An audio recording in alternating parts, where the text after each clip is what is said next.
anyways, like I say, after 44 years, we've got 2 kids, and we're still together. And then He's a very nice fellow. So I've been with him for 44 years. I don't know. And sorry, how old were you then when you first? I was 20. I turned 20 about a few weeks after we got married. Okay. So, yeah. And but we lived in Polly 2 months after we got married, and we had, when we moved here to Nanaimo, we had over 400 gifts, like, you know, and I remember we had 55 blankets.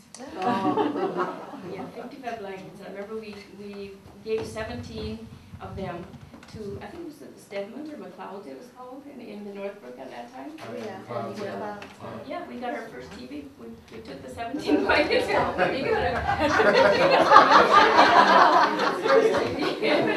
that was the only thing we didn't have.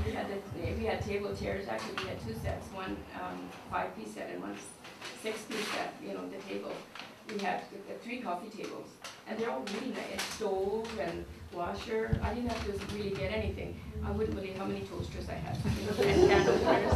I used to give them away for, you know, to wedding gifts for years.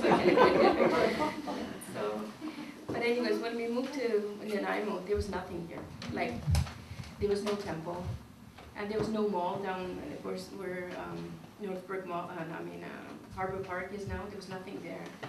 So I just feel like, you know, just seeing the town grow, even, like, it just seems like it's, you know, and but still, even though the people that had lived in Polly, they still came. They went back and forth to Polly because that was the only place where the temple was, and for our people, temple was the main thing. I remember when my sister-in-law got married in 71, we had to go back. Sometime, like in those days, our wedding things would go on for weeks. And for a whole week we were going back and forth because we'd go dance there or go make something at the temple.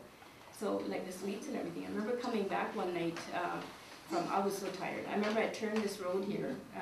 That new road wasn't there then. You know, the new road that goes to Lake Haltena, it wasn't there. We had to use the old road. And I remember I made this turn. I seriously had to stop for I don't know how long because I couldn't remember which way I was coming from or which way I was going. I was that tired. And anyways, we got there and we danced a whole bit and we had a great time.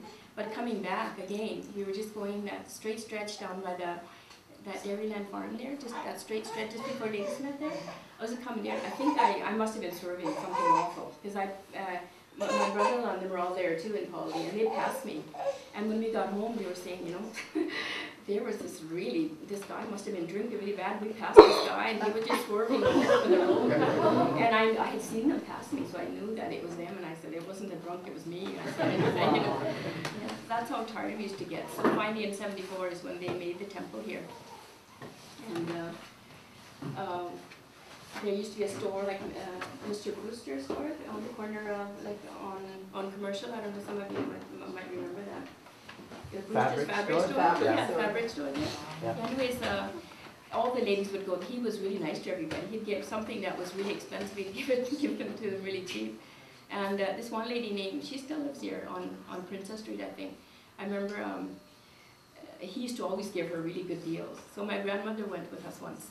And she went running up to him and she grabbed his arm like this. Mr. Brewster. She couldn't speak English, but she went and she says, me Boncour's sister. You know, she said that he would give her a deal. He did. Yeah, so, but anyways, it was, there was about 9 families, I think, around that time that I'm talking about when we first moved here. And now there's about 500, so then you know, I've seen some of it, so much just go up and now it's nice. In those days it was nice though. There was nothing, you know, you didn't have to lock the door. We lived in Cedar for 15 years and we didn't have to lock the doors. Our neighbors we'd just ask each other, I'm going to town, could you know, just watch the kids or vice versa. And it was really nice. It's kind of scary now when you have to lock the doors and stuff. Times have really changed, you know, but, a lot for the better and not. And you can look back and think about how it was then. It was different and some of that stuff would be nice to go back to. That's about my life, I think. Thank you for listening.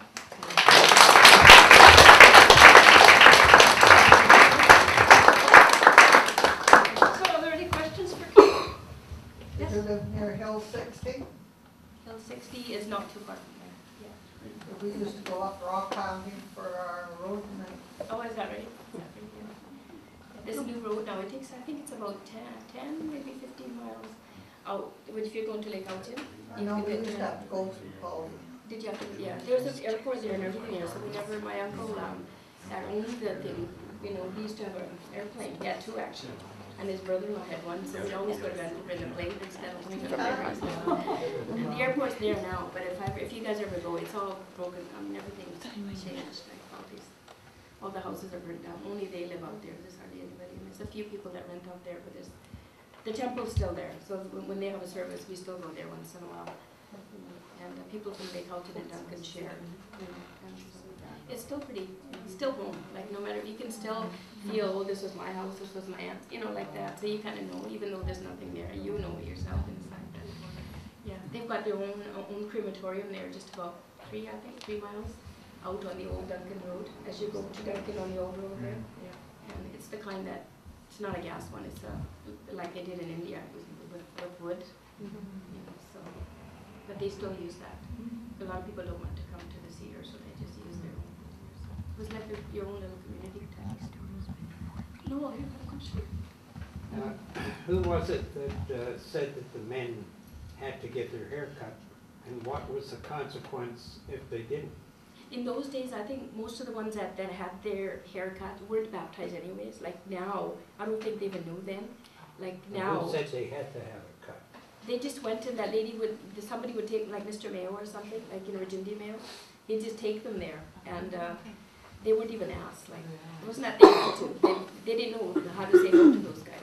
And they figured it out, I don't know. So that means they didn't wear turbans then either? After. After Did they first. got- After they but now, with the baptism, you have to. Like, once you do the baptism, you can't cut your hair at all. So you have to keep it covered. Oh, okay. So a lot of the people you'll see now, you know, they are baptized. They're more and more now than they were before. Who took them there? The Mayos. The guys that own the town itself. The mayor? Mayo. Mayo was the last name. M-A-Y. Like the Mayo Clinic. M-A-Y. They were a big company. They were big, They're big. the biggest employer They had around. so much going. Yeah. We thought that kind of money and the land and everything they had would last for Yeah. generations. They didn't even last one We all generation. did, we all thought they'd be there forever. Yeah, like Dolmans do. That's right. When I went to Yeah. when I went to school in Lake Elgin, we'd stop at one in Summit, it's called. We'd stop there to pick up the guys in the bus, and Herb Doman used to be putting what do you call it, wood in his truck Oh, yeah. to sell, Yeah, and yeah. that's how he got help, Nice. you know, to be a billionaire. Yeah. Any other questions for Kate? Okay, please let me just give you this as a small token of our appreciation.